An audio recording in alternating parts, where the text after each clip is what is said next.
استنى، او استني يا ستي، ما تزعليش. بتعمل ايه؟ لا، ما اقصدش بتعمل ايه دلوقتي. بتعمل ايه في حياتك؟ بترسم؟ بتكتب؟ بتمثل؟ بتغني؟ رجل اعمال؟ عندك مشاريعك؟ بتعزف؟ بتلحن؟ ايا كنت بتعمل ايه؟ حققت حلمك؟ ايه؟ لسه؟ علشان ايه؟ ايه؟ مفيش وقت؟ مفيش مكان؟ الناس مش بتشجعك؟ مفيش فلوس؟ مش واثق في نفسك؟ ايا كان حلمك او شغلتك او طموحاتك، بسألك ليه ما حققتهاش؟ مهما كانت الظروف، ليه واقف؟ ليه ساكت؟ ليه مستني؟ انا عايزه اقول لك حاجه مهمه النهارده وعن تجربه. انا لما حد طلب ان انا اعمل برنامج اطفال، وانا بصراحه بعشق الاطفال وحلمي ان انا اقدم لهم اي حاجه، كان المفروض لازم يكون عندي لابتوب، وانا ما عنديش. وقعدت شهرين منتظره اجيب لابتوب. بصراحه كنت كاشة شويه، خايفه من التجربه، بس كنت بتحجج بالله. وفي يوم قررت اهزم خوفي وابدا. واول خطوه هي اهم خطوه. ايوه، اي خطوه في حياتك هي اهم خطوه. اهم خطوه هي اللي هتخليك تكمل. مش مهم تفشل. اه، مش مهم تفشل. هتفشل مرة، اتنين، تلاتة، عادي.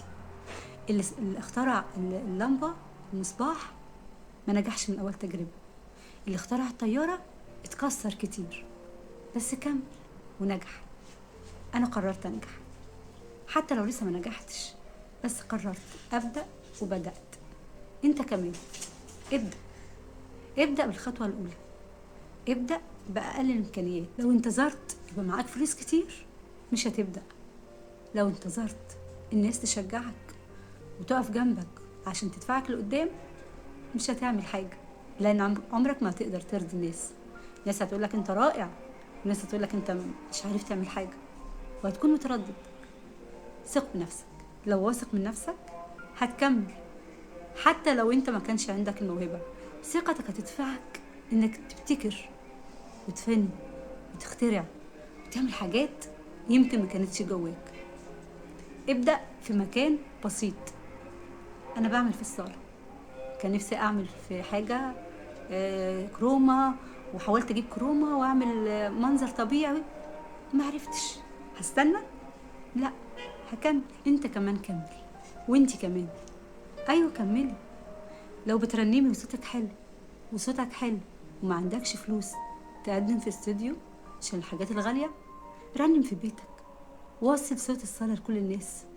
سجل على موبايلك الكحيان زي هتتسمع، وهتوصل صوتك واحساسك للناس.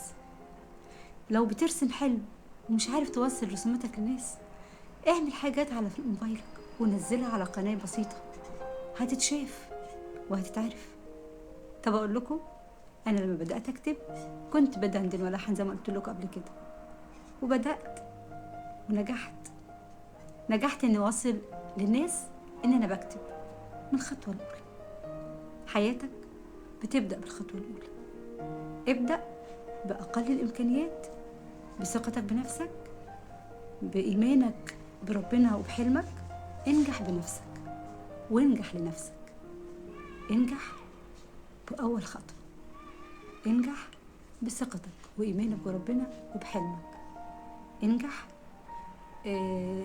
لأنك حابب تنجح، وده حلمك مش حلم حد تاني. انجح وانت مؤمن ان الفشل بداية النجاح. أول خطوة هي الأهم. هتفضل قاعد منتظر، هتلاقي الناس كلها بتنجح. ناس كتير ممكن تحبطك، وناس كتير تقدرك علشان ما تنجحش وما تبدأش. الله، أنا عمالة أتكلم وقلت كتير. طب وانتم مستنيين ايه؟ قوم انجح. قصدي قوم ابدأ، قوم ارسم، قوم رنم، قوم لحن، قوم املى الدنيا كلها فرح ومواهب. سمع صوتك، وري الناس إبداعك. ما تبصش للفئة الصغيرة اللي عايزة تهدمك. الناس اللي عايزة تهدمك دي وعايزة تخليك تفشل هي أول ناس هتسقف لك لما تشوفك ناجح. حب الناس كلها، ما تثقش في حد. ادي ثقتك على قد معزتك وعلى قد مسافة الناس ليك. في حلمك امسك فيه. لو معاك فلوس قليلة ابدأ بيها. لو مكان بسيط ابدأ بيه. على قد ثقتك بنفسك على قد ما هتنجح. أقول لكم حاجة أختم بيها وتكون كلامي الأخير وعن تجربة. أنا كنت بخاف أسافر وكنت برفض إن أنا أي تجمع أو أنا أشوف الناس. مشوار، خوف من التعامل. بس عملت خطوة، كانت خطوة جميلة أوي. سافرت وركبت أكتر من مصر علشان أشوف الناس الجميلة وأتفاعل معاهم أبدأ أشوفهم وأشوفهم عن قرب، مش صورة بس أتفرج عليها من بعيد. وكانت تجربة روعة. أنت كمان جرب ومش هتفشل، ولو فشلت هتنجح. صدقني هتنجح، لأن إيمانك بحلمك وبنفسك هو أهم حاجة.